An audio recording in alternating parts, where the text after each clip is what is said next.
Did you have a question about a child, good brother? Yeah, my son. Talk to me. All right, so this is the thing. My son, he called me the other day. He ran away from home, and he told me that he had a sexual, relationship with a man that was 22 years old. How old is your son? My son is 16. 16, and he had a sexual relationship with a 22-year-old man. Yes. Okay. So he doesn't live with me. So he lived with his mom, right? Yes. And we tried to press charges, but the law says is 16 gives away. You can give consent to an adult. Right, but he wasn't 16. He was 15, right? The guy, I spoke to the man that he was dealing with, right? He said he was 16 when he was dealing with. My son just turned 16 August. So I think it's a lie. So my thing is, me and his mom is trying to see, is it like a mental thing? Because, my son never came off gay to me ever before. And he just came out the closet like all one shot, like, hey, Dad, I did him first, then he did me, but I like girls. Okay. So I don't know. And I know you do therapy. And and you're a black man, and that's why I contacted you, because I respect you, I follow you, and I was trying to see if we can set up some type of therapy, see what's going on with my son, and you can crack deeper into what's going on with him. Like, has he been doing this? Is this the first time? Like, is it a phase he going through? Is it like mental? You know what I mean? Because my son is smart. He's on honor roll, actually. Okay. So the insurance that I have Independence Blue Cross, or I can pay cash if you don't take the Blue Cross. I got you. Okay, couple issues. Okay. So number one, we have to get him a licensed psychologist. I don't have my license yet because I didn't apply for it. Okay. And because this issue is non-school related, it wouldn't fall under my umbrella as a certified school psychologist.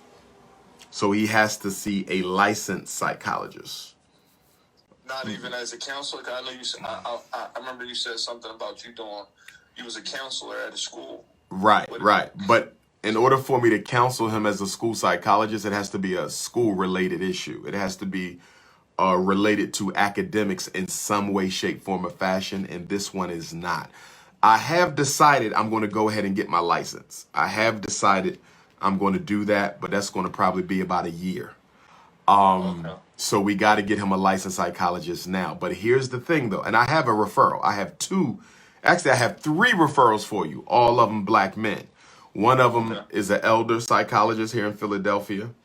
Another one is a former psychologist, president of the Association of Black Psychologists. He's not in Philly, but he has a network in Philly. And then the third one is the Association of Black Psychologists in Philadelphia referral number. So 2 numbers are directly to black men. The third number is to the Association of Black Psychologists referrals, which means that they will refer you to a black man as well. So either way, you're not going to have a problem getting him the therapist. Here's going to be the challenge, though. Here's the challenge. As you know, we are living under an LGBTQ dictatorship. And that dictatorship has colonized mental health. So in the United States of America, it is illegal to do any form of gay conversion therapy. It's illegal. This country will not let you work with someone who no longer desires to be romantically involved with the same gender. They have made it a crime to help them. Yes, sir. They've made it a crime to help them go back to their natural state. So that doesn't mean that these brothers can't work with him, but they cannot come at it directly that way. If you follow what I'm saying, they'll have to deal with the triggers, the historical incidents that gave birth to this or gave rise to this. They'll have to come at it another way, but they cannot do therapy based on a young man being homosexual and his parents don't agree with it. They can't come that way. Now, I'm hurting too, man. I was trying to see if I can join separate myself too, because this is messed up. This is messing me up traumatically. I'm traumatized by this. You know what I mean? Understandably. Here's the big issue. If your son is bothered by his orientation, they can work with him that way. So the way the DSM is structured is if the homosexual or lesbian or transgender has a problem being homosexual, lesbian, or transgender, they can be helped because it is a psychological stressor.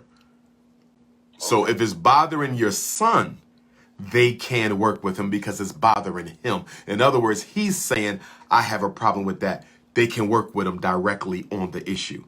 But if he's saying, I'm gay and I'm cool and I ain't got no problem with this, that's my mom and dad tripping, they can't work with him because psychologically, it's not an issue to the client, to the patient, to the young man himself. It has to be an issue for him. But he told me that he liked girls still. But he didn't tell me that, you know, he didn't like guys like that. Like it was a one-time thing. You know what I mean? He said, I still like girls. So that it confused me. Like, you know what I mean? Well, it's very possible that that older man could have manipulated, pressure, whatever the case may be. It could have been a one-time thing. I hope it was a one-time thing. But the fact that he had that experience, as I said earlier, best predictor of future behavior is past behavior.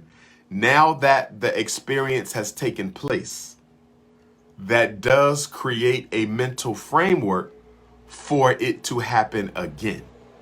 Not to say it would, it could be one and done. But because he did it,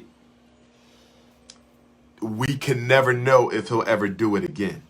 What I do like about, how did you find out about this? He brought it to you? What happened? He ran away, and his mom called me. She said, well, you need to go get your son. So I said, well, what's going on? He said, he'll tell you, blah, blah, blah. So I called his phone. I found out where he was at. So he got in the car. I said, Jerome, what's going on with you? He said, my mom went through my phone and she found out I was texting a guy. She seen that, you know, we was talking about the sex we was having, and you know, I had the one time he did it to me and I did it to him, and blah blah blah. He just splattered it out. I'm like, are you gay? And he was like, I still like girls, you know, and it was just crazy, man. You know, it was crazy. Let me ask you this: why did he run away? Because he said he didn't feel loved cause he lived with his mom. So he said he didn't feel loved at his house. He felt, but so when I took him to his house in front of his mom, she said, oh, he can't do what he wanted to do. So, you know, I took his phone from him and he ran off and ran away. What kind of relationship does he have with you?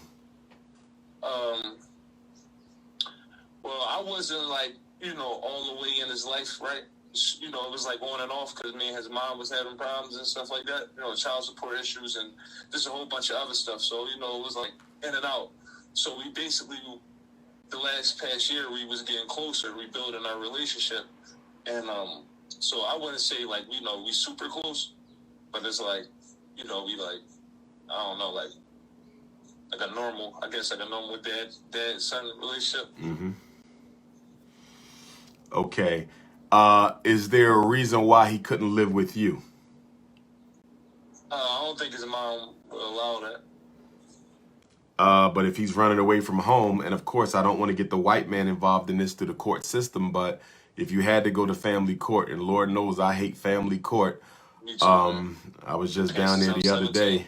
Yeah, paying child support. But you may have to go through the courts and get custody of your son. And they are a little bit more inclined to give fathers physical custody because of all the nonsense going on with black boys out here. So if you want him under your roof, I think you got a real good chance of doing that. Not to take nothing away from mom, but if he's running away, and, you know, I don't support homosexuality, Right. but if he's running away, we got some worse things that could happen to your son. You understand? Right. On top of this, and of course, I'm concerned about this because I don't know if they had protected intercourse or not. Because as you know, a gay black man has a 1 in 2 chance of leaving this earth a lot earlier than God determined he should leave this earth. You know, that homosexuality with the AIDS, that's my biggest concern for the gay black man. You know, so when I talk to the gay black men, it ain't even about the fact that this is anti-African behavior. It's the fact that you playing with your life. Because if you have unprotected sex with the wrong man, your anus is a direct route to your bloodstream, you know, and you get that AIDS, you ain't going to be here that long. So I'm more concerned about his health, you know, and him being out here having relations with men and putting his life in danger. So for me, I think it's time for you to, if you can do it, I think it's time for you to talk with mom, see if y'all can maybe split the custody down the middle at first, see how that works. A week with you, a week with her. I think that might be a good thing. What grade he in right now? I think he in was it the 9th or the 10th? Yeah, so he still got at least 3 years. He ain't gonna make them 3 years without you. So maybe y'all can do week on, week off. A lot of parents I know do that with the high school students. Or maybe he just need to be under your roof primarily, going to visit the mom on the weekends. But I'm not liking this because, you know, that community, they're very influential community. And I got the number right. The mom went through the text. They was texting, so she sent me the dude number. So he was, I think he put his phone on Do Not Disturb. So my son, I said, yo, take me to his house. So we went to his house. He even lifted up the rug under the carpet, like he knew the key was there. And it wasn't there, though. So he knocked the door, dude didn't answer.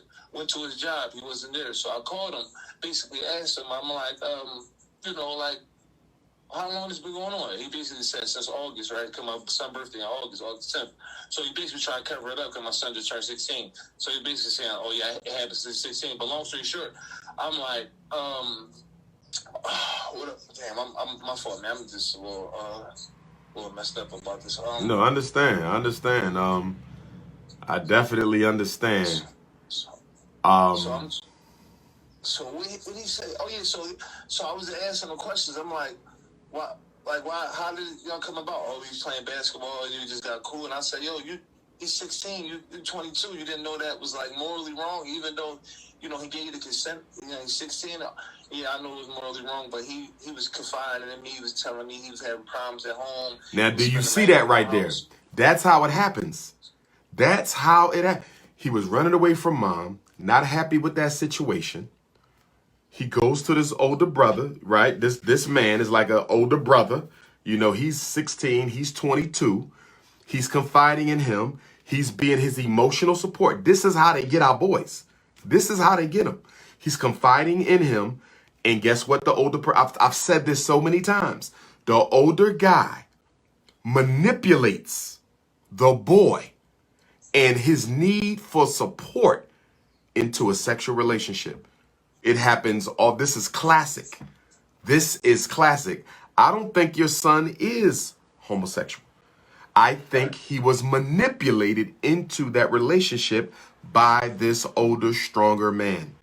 That's what I was thinking. That's what I believe this was. It had because he's older. If they were the same age, it'd be a little different. But because he's older, I think this was a case of emotional manipulation. But it can happen again. And here's the bottom line. That and you are not at fault here. I want to be clear. Okay. Because I did feel like that because I'm like, right. I wasn't consistent in his life. Well, you know that played a role in it. I don't want you to blame yourself, but you not being consistent in your son's life played a role in it because that 22-year-old could have never got in that gap, right? Right. But we can't cry over spilled milk. You now have to be what your son needs you to be before he goes back crying on that shoulder again. And we know what happens when he cries on that shoulder. So now you have to, okay, son, we spending time together. But it has to come from a genuine place. It can't be, I'm doing this because I don't want my son to be gay. That's okay for you to feel that way because I don't want my son to be gay either. But that can't be the reason you stepping in because it'll be disingenuous. Your son has to know and feel that you're stepping in because I love my boy.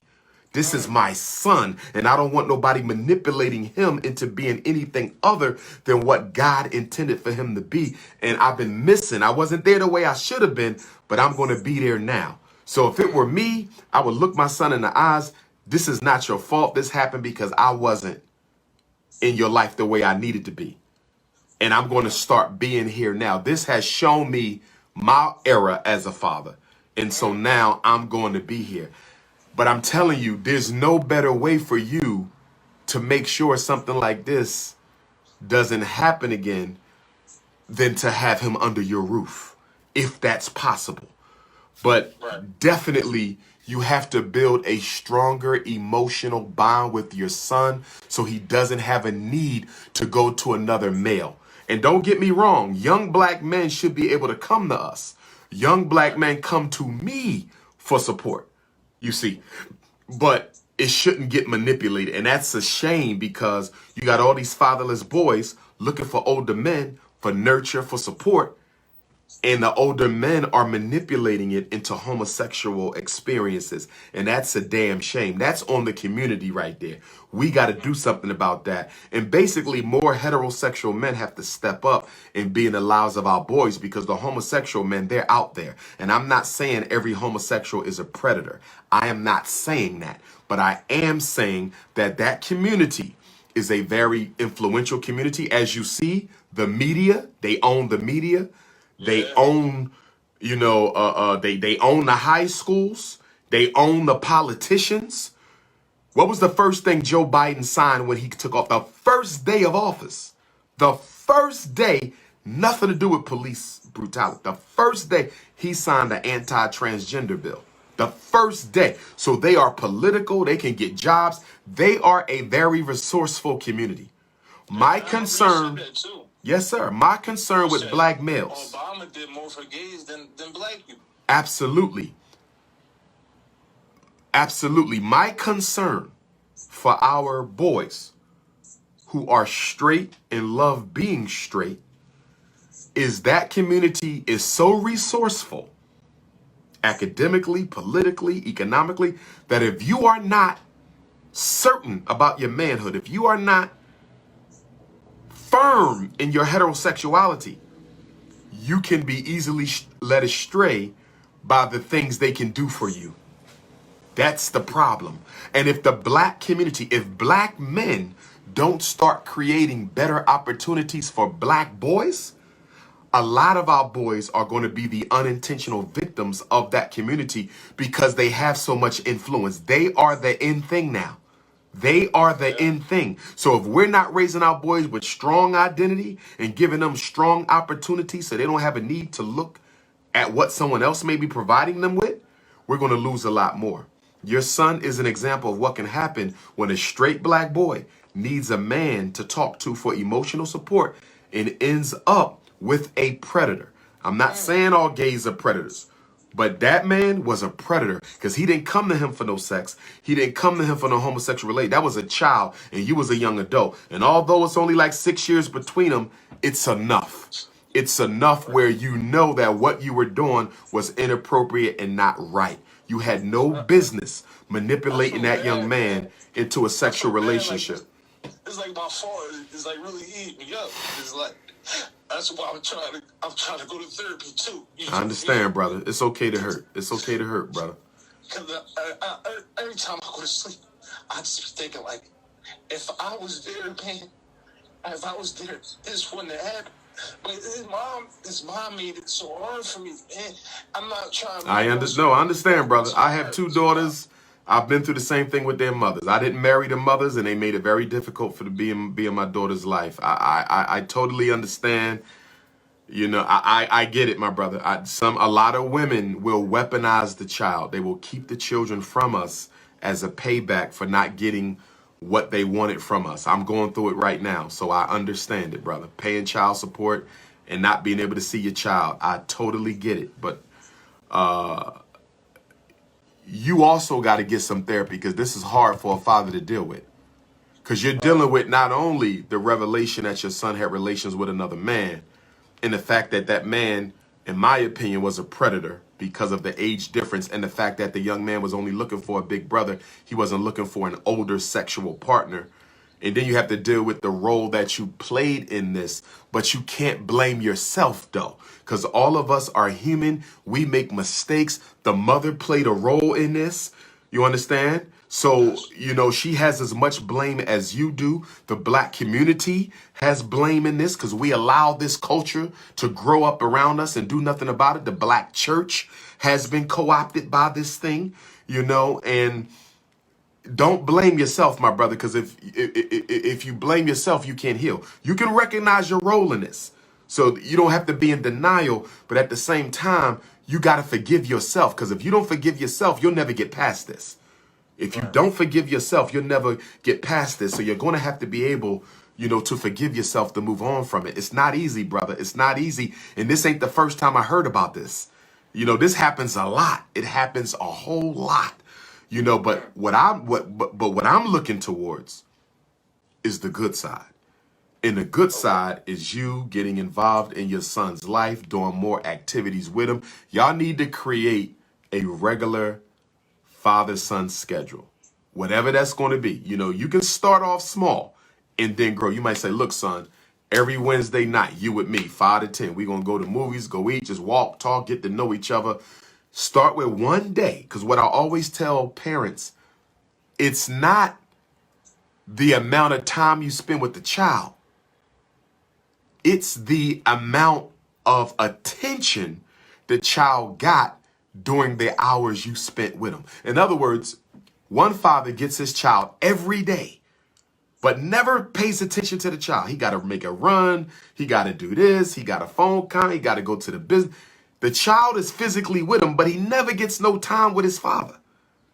But the other father only sees his father other child sees his father once a week for 3 hours. But guess what? When he's with his father, it's all about him and his father. It's not how much time, it's the quality of time. So, you know, if your schedule doesn't allow you to see him every day, that's fine. But whatever day you agree to in time, make sure you never cancel. I mean, sometimes there's emergencies, but as much as possible, you got to keep your word, because you got to build that trust. You got to build that trust. You want to be the man he comes to and the only man he needs to come to. So you got to rebuild that trust with your son. Okay, so whatever time and day you choose to be with him, keep that. That is sacred for you. No, nothing comes in between that. So make sure it's a time that you know you can fulfill. Start with that. Then you say, okay, son, we've been doing this for 2 months, 3 months. You know, the Thursday evening, you know, let's add some Saturday. Let's go play some basketball. One-on-one, father and son from 8 to 11 at the rec. You know what I'm saying? You can do it that way too. So, you know, slow and steady gets the job done. Slow and steady gets the job done. But you can fix this. The good thing about this, you can fix it. Your son is at the age where he's trying to find out who he is. There's no better time for you to step in and be what he needs you to be than right now. You can end this. That's the good news. I have no question that you can rectify this whole situation. And based on what you said, having never met your son, I don't think this had anything to do with homosexuality. Except, of course, the act itself was a homosexual act, but I don't believe that's what the situation is with your son. I believe he was looking for somebody to talk to, and he got manipulated by an older predator. That's what I think this was. That's exactly how I feel. That's exactly what this was. So it's all good from here, bro. I want you to text me at like 1 o'clock. I'm going to text you the contacts that I have. And if it becomes necessary, you, I, and your son could meet. Remember, I don't have my license, so we could still have a conversation as with me being a life coach, if you understand. That'd be awesome, man. Yes, sir. Yes, sir. So I still want him linked up though with a licensed therapist, even if it's just a few sessions, so they can do a little investigating, see if it's more to the story than what we know. Hopefully it isn't, and then once he has that relationship going on, the three of us can definitely link up and have that conversation. Dr. Umar, man, I really appreciate, man, you taking your time out. Stay strong, bro. It's okay, man. Listen, it ain't easy being no black man. It ain't easy being no black man. And it definitely ain't easy being no black father, brother. You hold your head up, man. You hold your head up. A mistake was made, but it can be corrected, man. Appreciate you so much, man. No problem. And if me, you, and the mom need to have a conversation, we can. Yeah, that'd be cool, too. You understand? Because I don't know how willing she would be to let y'all son come and stay with you. To me, she's the key in a lot of this because she can make it easy or she can make it difficult. But the fact he ran away tells me there's some issues in that home that have to be addressed too. So, the whole parent mediation thing, I do that on the regular. I don't know if she knows who I am, but your next step is a conversation with her and then a conversation with him, so y'all can go ahead and set up y'all schedule. But reach out to me anytime, King. Reach out to me anytime. You have to do that anyway because I got to get you the referrals. But keep your head up, bro. Don't let this get you down, man. And I do believe in the power of prayer. I'm totally political. I'm totally a Pan-Africanist, but I do believe in the Most High, brother. So you make sure you pray. You ask the Most High for your help. You ask your ancestors to intervene on this situation because we got unseen forces with us. We the first people. We are God's chosen people. Yes, and we have unseen forces that can come to our aid. So you make sure you call on them too during this time, my brother. Yes, sir. And I appreciate you, man. Thanks a lot. No problem. Stay strong, King. Text you at 1, right? Yes, sir. Yes, sir. All right now. One love. Brothers and sisters, brothers and sisters, brothers and sisters. My God, my God, my God, my God. Brothers and sisters, brothers and sisters, brothers and sisters. If you are a black LGBTQ and you had a problem with the conversation I just had, then you are a problem. I'm going to say it again. There is nothing in that conversation I had with that father that in any way, shape, form, or fashion could be misconstrued as hatred against you and your community. Nothing. Nothing. The world does not revolve around your sexual orientation. Do you understand? The world does not revolve around my Pan-Africanism. You have to stop thinking that the whole world has to bow down and kiss your ass because you choose to live your life a certain way. We must respect you, yes. Tolerate you, yes. Free from abuse, yes. We don't have to agree with you. People don't agree with me. That don't mean they hate me. You understand? I don't agree with you. That don't mean I hate you. That is a young man who got manipulated by an older man who happened to be a homosexual. I didn't say that all gay men are predators. That gay man was a predator. And if you are going to defend him, if you are going to say that that was appropriate, if you're going to say that that was appropriate, then you are just as guilty as him. I am sick and tired of your community not holding your own responsible. That's the problem we have with y'all. Yeah, we don't agree with you, but that's not the big issue. We can't stop you from doing what you want to do. So that's not the issue. The issue is your community does not hold its own accountable. Not one of you said what that 22-year-old did was wrong. Not one of you. And that's the problem we have with y'all, because y'all do not hold your own accountable. But when somebody who don't belong to your community says something to you, you go off. We're this and we're that, and we should be ostracized, and we should be locked up and thrown away and murdered. You have no problem criticizing people who disagree with you. But the minute somebody in your camp takes advantage of a child, y'all don't say anything. And that's the problem I have with y'all. I'm still waiting for your community to create an anti-child sexual abuse movement. Why doesn't your community have an anti-child sexual abuse component to it? I've asked that question for years and I never got an answer, so I'm asking right now. I respect all y'all. I love all black people. I don't care what your issue is. I may disagree with you, but I still love you. Oh, you understand? My question for your community, why have you not created an anti-child sexual abuse task force, organization? I don't hear y'all doing anything at all about child sexual abuse within your community. I've never seen it. If I'm wrong, show it to me. That's all I'm saying. That's all I'm saying.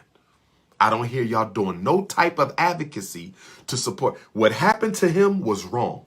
And it happens all the time. Okay? Straight people do it, and straight people should check it. Gay people do it, and gay people should check it. Straight people check child sex abuse. I don't see your community checking child sex abuse. That's all I'm saying. That's all I'm saying.